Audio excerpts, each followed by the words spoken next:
نو د الیکشن وختو نو دا خلکو جلوسونه به ایستله جنډې به یې راوستې وي نو جلوس به روان و چا څوک به نیشنلیان و څوک به مسلم لیګیان و څوک به پیپلیان و دا جلوسونه به یې ایستل ناره تکبیر و فلانه پارټي زنده باد دا به وي هغه لیونبري ملا چې و هغه داسې غټ بدن و دم لوړه نو هغه مازغو کې رالل او د دې لیوني او د چرسي کله کله هسې څه مازغو کې راشي نو چې کور کې سر دوپټې او څادرونه مونتل نو هغې د یو بل سره وتړل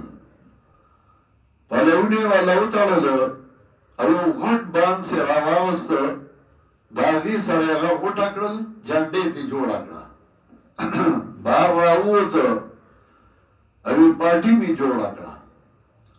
نو دا هلکان چې دی له بسې دا ګپ شپ خوند ورکوي نو هلکانو ورته ویل د پارټۍ نوم به څه وي ویل د پارټۍ نوم د لشکر جرار نو هغوی ورته ویل دی چې جلوس وباسو نو دغه مولوي صاحب چې و داسې دماغ نیم روغ و نیم خراب و دا بوګت بانسې نیولی دی یو لویه جنډه ورپسې ده او یې راځئ سوابای چوک ته ځو جلوس وباسو چې روان شو د هلکان ورپسې دي یو آواز وکړي وایي اسلام نور وایي زنده باد بل وایي لشکر جرار نور وایي زنده باد پکې اواز کوي هغه ته به خلکو غوی ملا وي یو هغه مشهور غوی ملا و ده ته به هم غوی ملا وي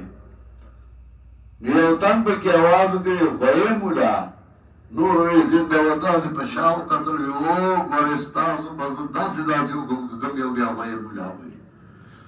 کنځل منځل یې وکړله دی را روان دي او ګرمي هم ده لږه په ده خولې را ماتې دي له غټ بدن یې دی خدای نیولې بانسه چې دې چوک ته رانږدې کېدل بیا هلک اواز وکړه اسلام لشکر جرار نو باندې زنده باد یو پکې غوی مولا نو وې زنده ده ورته وایي ستا دا داسې وکړم تا بیا غوی مولا وې خو چې دې چوک ته راورسېدل په دغه وخت کې اوس په ده خولې هم راغلي دي او تود شوی دی او دغه د جذبه کې هم راغلی دی خلک ډېر زیات دي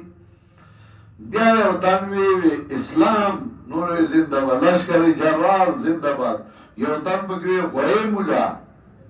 چې غوی مولا وي دغه د مازغو کار پرېښوده اجور دې بانس دی دا کپړې راسې وغورځولي دا بانس یې ونیوه چې بیا را خلاص کړه نو درې څلور به یې ووال او اواز به یې کوي لشکر جرار ډسمس